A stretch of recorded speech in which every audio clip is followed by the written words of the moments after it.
guys, welcome back to Words of Weather. I'm Zach Duhaime, and this is a show all about weather. Today, I'm joined by, once again, our avid visitor to the show, Quincy Vagell. He's a meteorologist and also a storm chaser. So we're going to talk to him about severe weather in Connecticut, and also he's going to kind of be a little showing off some of his footage here, because he got some pretty sweet footage from some tornadoes and outflows, severe storms, hail, and all the above. So how are you doing, Quincy, today? Good, Zach. Thanks for having me come in. I know No problem. I'm in a little bit of a different role here. I recently left News 8 to kind of pursue my dream of doing some storm chasing and some freelance work, and I have some stuff to show you guys today. Nice, so it should be a lot of fun. Nice, should be cool. You want to go ahead and talk about what this shot is right here? Sure, yeah. This was not from this year. This is a radar image from May 29th of 2013. There was an EF2 tornado that went through upstate New York. Really? Wow. I was kind of chasing the storm, but I was behind it and it was rain wrapped. So I'm just going to quickly interrupt you, because a lot of people don't, maybe not, they think this is like art's drawing with all the colors. But this little locator here, this is basically his location. So that's where he was with this vehicle, or that's basically where he is. So that's like your GPS locator. This red box is a tornado warning box. This is the radar imagery, and this is the comma hook, the classic comma hook, and the tornado will be right in there, if I'm not mistaken, right, Quincy? Exactly, yeah. And again, tornadoes, you have the wind shear, which means winds come out of, they converge, so they go like this. So basically you have the winds coming like this, and that's your tornado. So we're going to see a few images like this. So again, there's your tornado warning box, your tornado, and that's where he is. So when he talks about it, this is what he's talking about. Just want to clarify that, because some people don't, it's a nice colorful image, but they don't really know what it is. So exactly, that's a little bit of a backstory of that. So this was actually the strongest tornado in the entire Northeast last year, but like I said, it was rain wrapped, which means the rain is obscuring it, so you can't really see it. Storm chasing is very tough here in the Northeast. Of course. So this kind of shifts over to Arkansas. You may be familiar with the town of Mayflower. They had a destructive EF4 tornado, and I was actually approaching the storm from the north and got a little bit too close. So this image was right before I turned around, and I literally peeled out of there and went north away from this storm, because if I had stayed here for 3 more minutes, there was literally, these buildings and trees were just, everything was destroyed. So storm chasing can be very difficult, especially when there's a lot of trees in your line of sight. And that will make it difficult to see the tornadoes and stuff. But also I like to explain to the viewers too how it's not just like you don't even jump in your car and you want to look for a tornado. There's a lot of science behind it, and then you study the model data, you settle the radar, so you don't just run out there on a random day. What do you have to do to prepare to chase? To do a long chase, like a few days of chasing? Well, in the case of me, since I don't live in the Midwest or in the plains, I really have to take at least 1 full day of travel to get out there. So what I do is I look at maps a few days in advance and kind of just see how the weather patterns look. Typically in the Midwest, what you want to see is cold air from Canada coming down. So you want a trough of low pressure maybe coming from the Pacific Northwest, meeting up with a lot of moisture from the Gulf Coast. And then once those two ingredients come together, it's usually big outbreaks out there, so that's what I kind of look for. And I'll usually know maybe 3 or 4 days in advance that a pretty good pattern is coming. Now. Exactly, so yeah, lots changed. Prepare, plan ahead, and kind of sit yourself where you think something may happen. Yeah, and then the interesting thing is when you're out storm chasing, some days could be a bust. You could be out there all day and see nothing. Yeah. In the case of Mayflower, the first tornado wasn't until after, I think it was about 7 p.m. So which you can is really imagine. Late for It is, yeah. And disappointing, but then you see a massive tornado and you're like, whoa, like it's not over till it's over, as they say. It could take a long time, but it doesn't mean it's over. Yep. Here's a radar image from Mayflower, and this is about as classic as you'll ever see the hook echo and then tornado, and this is actually a debris ball. I'm gonna say that's a debris ball. And this storm came right up. Like I said, if my blue dot, if I had not moved, 3 minutes later, I would have been in some big trouble guys, there. Again, remember, it crossed right over Mayflower. Again, I don't remember the news. This is in April. Right? This was April 27th. Yes, so the last few days of April, and Quincy was right there. He was right there in Mississippi, or this was in Arkansas. Arkansas. Jeez, I'm just flipping up here, but in Arkansas. So this tornado crossed right over where he was. So that's why storm chasing is dangerous, obviously. But he's smart enough to know when it's time to go. And you got a little too close there, and you had to realize you had to back up. But yeah, that comma hook in here, that's a debris ball. That was a massive tornado. That was it was the strongest tornado so far this year, and it could very well end up being the most destructive of the entire year. It was on the news, and it was bad news. Yeah. Speaking of Mississippi, so what happened was actually let's go backtrack a little bit. So for my first storm trip out in April, I was out in the Midwest and plains for about a week and a half, and what happened was day 1 was Arkansas, and then day 2 I moved east into Mississippi. So there was this tornado that was a little bit more photogenic on April 28th. I actually have a nice video of this. So this is a time-lapse video. This is really cool, guys. This is really cool. You'll see this, if you're watching closely, this whole storm is rotating, and then there's your tornado with the inflow bound. Your tornado is right here, guys. It's going to keep moving, so. Yeah, and then another one kind of spins down. We went north back into it. Right and then there. there we go, guys. Gotta look quick. So that's a live tornado that this man right here was chasing. So I said he's legit. He's not, some little kid that wants to see a tornado. He's actually professional, and he's actually chasing legitimate, like real serious tornadoes right here. In the Midwest. And chasing, it's really very serious. If you don't know what you're doing, or if you don't have the scientific background, it's really not safe to be chasing, because if you get caught in traffic or if you get caught somewhere where you can't see anything, it can be bad news. So the best advice is really do your research and maybe go with some people. If you've never storm chased before, I'd recommend maybe going on one of the storm chase tours, or go with a real meteorologist. Yeah. That way you can be prepared in case anything does happen. Exactly, and obviously he's a meteorologist too, so he knows all the technicalities that go into it. And also we had 3 storm chasers that died last year, wasn't it? The main 3. Yeah, and those were the big scientists and researchers. And these guys, and they were not chasing it. They were chasing it to put the probes down, which basically records the pressure, the wind speeds, and they want to basically gather more info on tornadoes. But they've lost the risk their lives, and they lost their lives due to doing what they love and for science. So it's a danger. It's not something you want to do every day. It's something that is really a life-taking experience.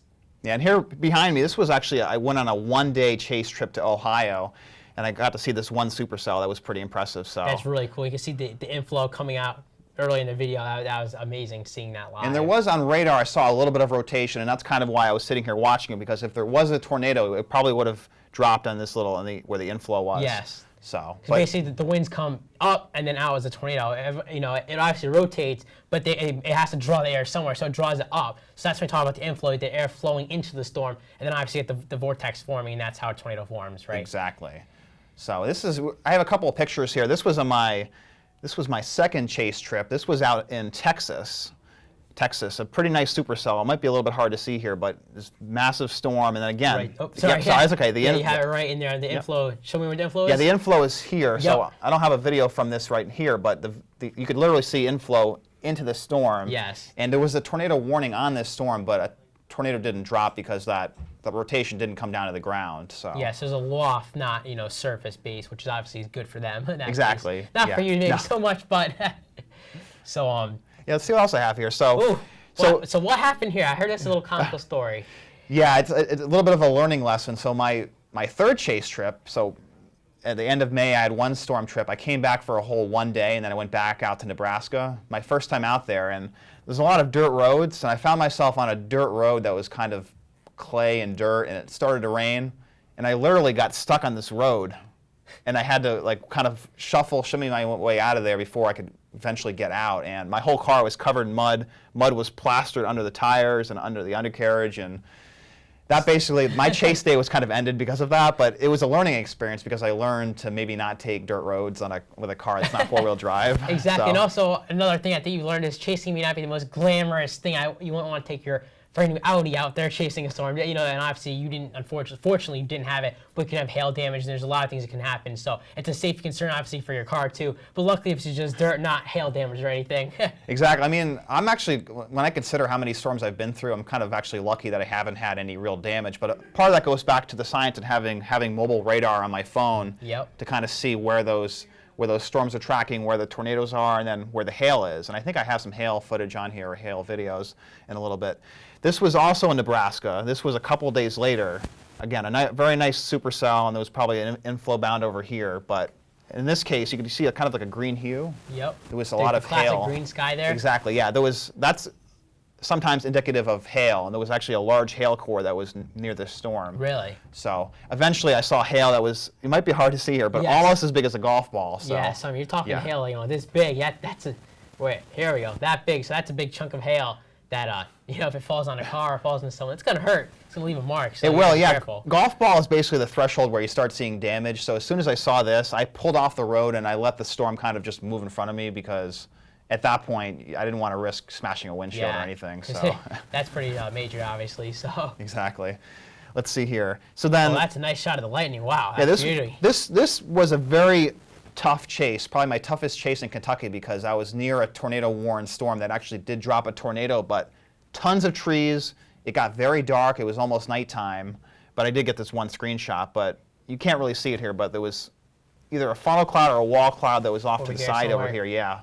But again, because of the lack of light, it was really tough to see anything. And yeah, I know it's tough because chasing, obviously, it's a tough thing, and you have to be you have to be in like that $1 million spot to see have the perfect view. And you were even telling me earlier, when you came in today, that there's actually a lot more trees than you thought down there, so it's blocking your view. There is, yeah. And when I go on a chase trip, usually if I'm going to drive 1,000 or 2,000 miles west, you're going to want to stay out there for a few days. Oh yeah. So I might be willing to sacrifice and going further south over to Arkansas, Mississippi, Kentucky, wherever the storms are. Really, the ideal place to chase is in the plains, in the high plains. So we're talking like Oklahoma, Kansas, Nebraska. In those areas, there's not a lot of trees, but you don't always get lucky with Mother Nature. No. Hey, she has a mind of its own, and that's definitely true with, I think, any type of weather, but especially tornadoes, because they basically drop at any point, anywhere. And obviously, you have a gist of where they're going to go, but you don't know if it's going to be Mayflower, if it's going to be Aurora, if it's going to be here and here. It kind of just happens where it happens, obviously. Exactly. Now, speaking of tornadoes, the last few seasons have been very inactive, and we'll try to explain this chart for you a little bit. This is basically, so January to December, and this is how many tornadoes we've had in 1 year for the United States.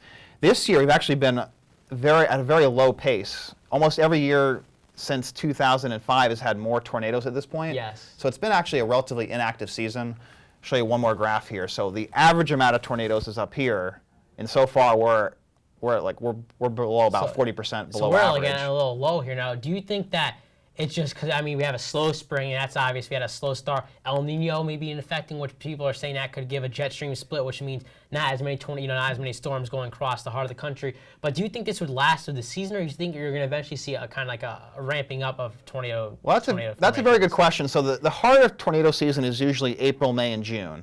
And then once you get beyond that, it kind of levels off a little bit. But this season's been very interesting because it was so cold this winter and so chilly in the spring. It's almost like the entire weather pattern has been shifted a month or two late. Yes. So I wouldn't really call it off yet. And speaking of the weather pattern, they're forecasting here for the summer to have a trough come down towards the Great Lakes and have warmer air across the East Coast. That could actually be indicative of possibly more severe weather because it's really that clash of the cold and warm air. Exactly. So. And this is from the National Weather Services. This is the Climate Prediction Center. They put out a 3-month outlook, and this is the temperature graph of what they think will happen basically for the next 3 months or through summer. And again, so here's Connecticut over here, and they're saying about a decent chance of above average temperature. Would you agree, you think? Yeah, actually I think so, because I've been looking at the longer range weather patterns, and here's a map. This might be a little bit hard to see, but just to give you the gist of it, this is a weather forecast for next week. So we're talking, I think, June 15th or June 16th? 15th. If you don't have the date down here, it's got to be the mid-June. We'll go with that. Yeah, it's mid-June. So what we're seeing is there's a ridge over here on the East Coast, which usually means just warm air. But what I'm watching is actually this trough coming down across the upper plains in the northwest. I might actually be going out west for another storm chase trip next week. But what could happen down the road is once this trough advances further east, that's when we'll want to watch it very closely. Of course, because you have most likely the Bermuda High kind of sort of set up right where you got the high pressure right around here. You got the southwest flow, you got that humid moist air, then you got that cold polar air coming down, and if that line sets up somewhere and that's a powerful cold front, which you see a few times a season, maybe, who knows, maybe that could be our chance for some, relatively marginal severe weather. Obviously not probably tornado outbreak, but you never know, maybe something interesting. Yeah, when you think about severe weather in Connecticut too, July is usually our hottest month, usually late June into July. Last year, all 4 of our tornadoes, I believe, were in July. There were a few on July 1st, I think, and then we had another mini outbreak after that, So I mean, it can happen, guys. Now these are all EF0, EF1s, which are the weakest ones, but still, nonetheless tornadoes. And obviously, Hampton show right here, Hampton High School, and we had the EF4 in 1989, in July 21st, I want to say, if I'm correct, and that was massive. So as I say, it can happen anywhere. It doesn't have to, doesn't mean it's going to happen again, soon. But an EF4 is a massive tornado. So severe weather, obviously it's more for the Midwest, that's why you go chasing. But even locally, you can get, a Springfield tornado. How about that one? I mean, that came, 3 years ago, the anniversary a few days ago. And that was June 1st. That was a little bit of an earlier season storm. So it's really any time from mid-spring on throughout the entire summer is when you should be on guard across the Northeast.